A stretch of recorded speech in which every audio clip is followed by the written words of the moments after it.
Sorry? So I know a lot of you here, but not everybody. So for those who don't know me, I've been working with Sida with agriculture and rural development for many years. And the last 5 years, I've been working at the Unit for Humanitarian Assistance. So it's a little different perspective. Is this thing on? Yes. I was giving a very pompous title to talk about, and I'm not going to talk about that, of course, because that's so complicated. But I will give you a little insight into nutrition within Sida, mostly from a humanitarian perspective, but not only. So the takeaway message, which I will say right now, before I forget it, and also at the end, is, better? So the take-home message, listen now carefully, is nutrition is not a very high priority within Sida. It has never been, and it's not very much today.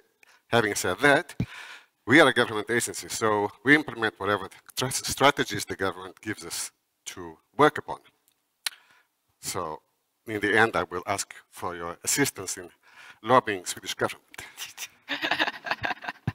Having said that, it's not that bad, actually, because last year, after the Humanitarian Summit, the government has been giving us new strategies, and also within the old strategies where we do midterm reviews and so on. This question of the link between humanitarian and development has been highlighted and has sparked some creativity, and people are actually trying to do something about it. And the main entry point, these slides are just to help me to remember what I'm supposed to say.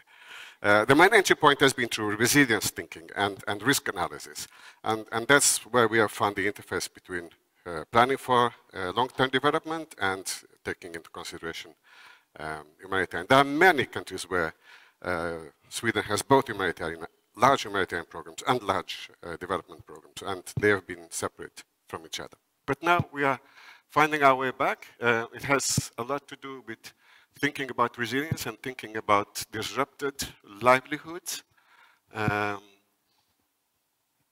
of course, when people are on the run and they are displaced either like in Syria within their own town or across borders as refugees, of course food is a very important aspect, and nutrition status will deteriorate very easily.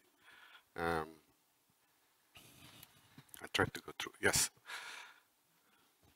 And of course, within the humanitarian, there's a lot of programs, mostly the most well-known is World Food Program, but there are many others who work with these kind of issues. Then, because I don't want this to be a very negative presentation, you see, displaced populations, and this is mostly about IDPs and refugees in other places, they are both producers of their own food, but they're also consumers, because nobody can produce everything they need. To assist with this, we provide different solutions. In some countries, like Uganda, for example, people are, they receive a plot of land and they get help to establish themselves and to integrate with the local community. In other places, what did I put? Sudan, Chad, they are confined to refugee camps, and that makes life much more complicated to assist them. In order to assist them, the old traditional method has been giving out food, but there are also new elements of cash or cash-based assistance, whereby these displaced people are given purchasing power, which they then use within the local communities. Or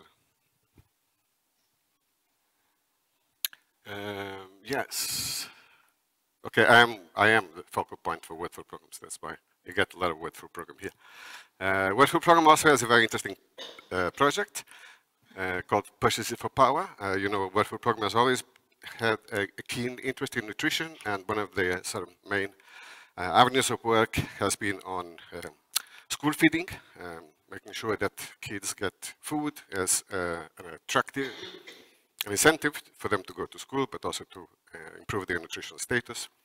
And since like maybe 10 years back, they've been working with Purchases for Progress, whereby they buy from healthier farmers locally and deliver to the school, and they have long-term contracts to work on that kind of thing, which I think is quite positive.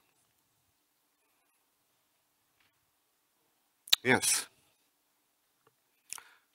So this is a little picture of Sweden's humanitarian assistance, and I was saying that there are many countries, Afghanistan, a lot of countries in Africa where there's both development and humanitarian, and then there are other places where we don't have a development cooperation because it's so difficult, like South Sudan. Well, we have Central African Republic and so on. Point here, coming back to where I was telling you, we do a yearly analysis for every of these crises at Humanitarian Unit, and also the last maybe 3 years we've been increasingly doing it together with our development cooperation colleagues, with the embassies, where if we have an embassy, and I think that's also led to improved planning. Now, within the humanitarian, there are no sector priorities. Everything should be needs-based and based on humanitarian principles.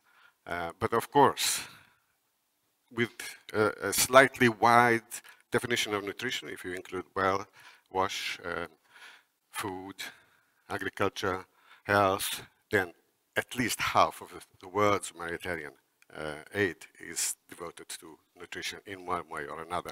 And I think you can say the same for Swedish humanitarian assistance as well.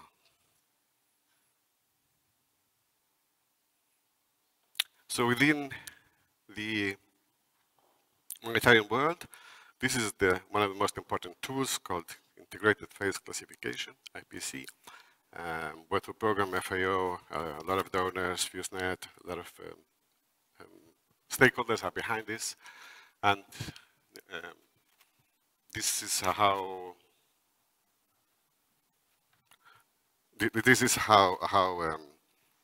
crises are classified, and then response is tailored depending on the circumstances. There's a lot of nutrition in there. It's both food security and nutrition security. Typical nutrition activities with humanitarian funding would be, as you can see, screening and monitoring, micronutrients, education, training of health facility staff, and even livelihood activities to improve nutrition. So a lot of this is both humanitarian and development, and we can cut the cake in different directions, and there's a lot of room for collaboration between both humanitarian and development in here. I'm trying to go through quickly. Yes, so this is the last slide, and I brought in all the SDGs there. I was trying to say that, you know, it's not only about SDG 2, it's not only about, what is the other one? Health. It's actually everybody's business and nobody's business, which is a little bit of the problem with nutrition, because it gets diluted, it's difficult to focus on it, it's difficult to set up goals, and that's the kind of thing that we need, I think. So I will end my presentation the way I started it. It's not a very high priority within Sida, and I hope that those of you here who have the lobbying power to push government to put a little bit more attention to these questions related to nutrition in the country strategies, the thematic strategies, and all the other strategies that the government gives to Sida to work with. Thank you very much.